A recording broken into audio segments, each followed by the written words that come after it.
Now, for this, we're just going to do a very quick example.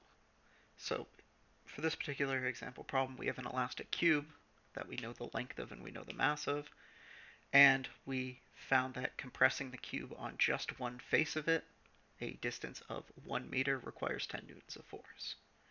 And with all this, we're asked if this cube were to vibrate, what natural angular frequency would this vibration occur at?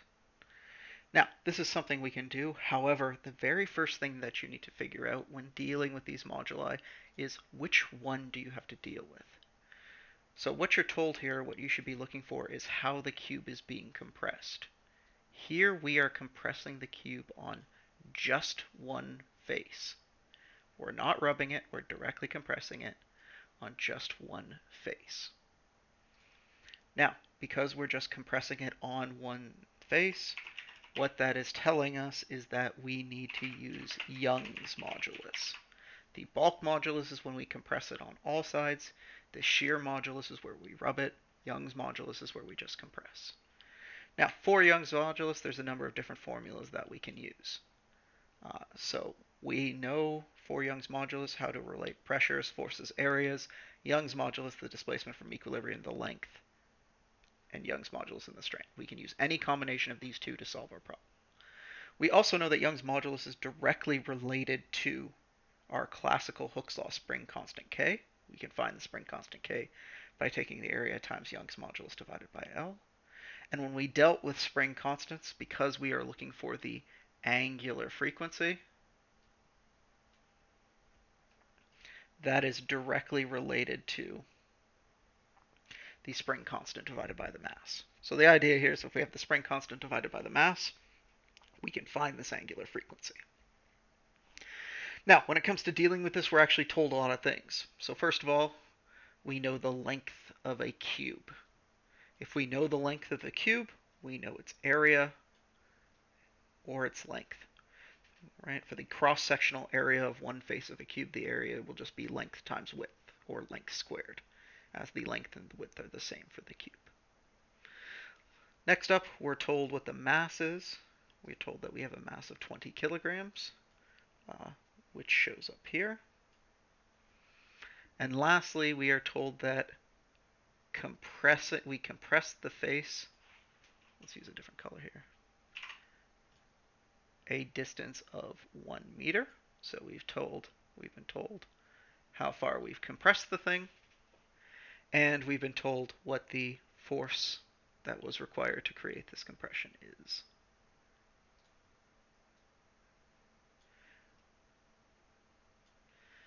Now, our goal here is to find omega here. We have A and L. All right, so we need K. We can find K if we have the Young's modulus. And in order to find the Young's modulus, we need to be able to relate two of these together. Now, you'll notice here that we don't have the pressure. So you might as well just remove that. And we don't have the strain. So we can just remove that. So basically what we're going to do is we're going to use this first equation here to find Young's modulus. Then we're going to use Young's modulus to find K. And then we're going to use K to find this angular frequency that we're looking for. Now, we can do this here because we know exactly what everything is. So first of all, I know that the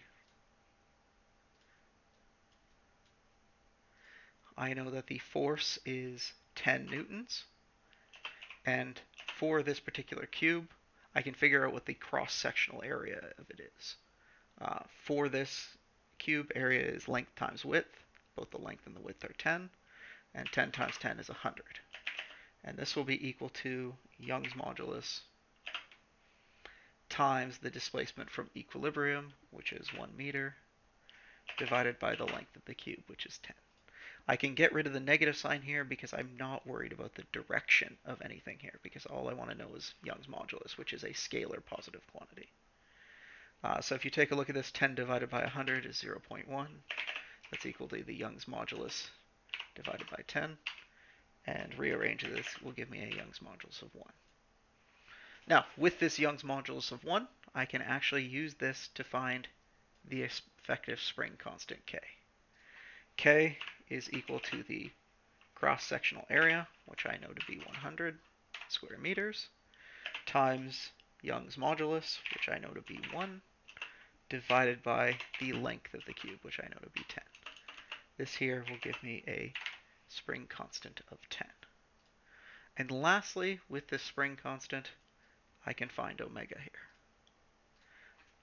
Omega is equal to the square root of k, which I know to be 10, divided by the mass, which I know to be 20. And so if you do the square root of 10 over 20, you will get 0.707 hertz, because everything is in SI units. So we can put the units, the standard units in here.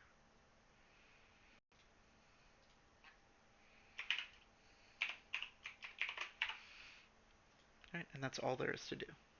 The trick to dealing with this is simply to identify which modulus you are dealing with.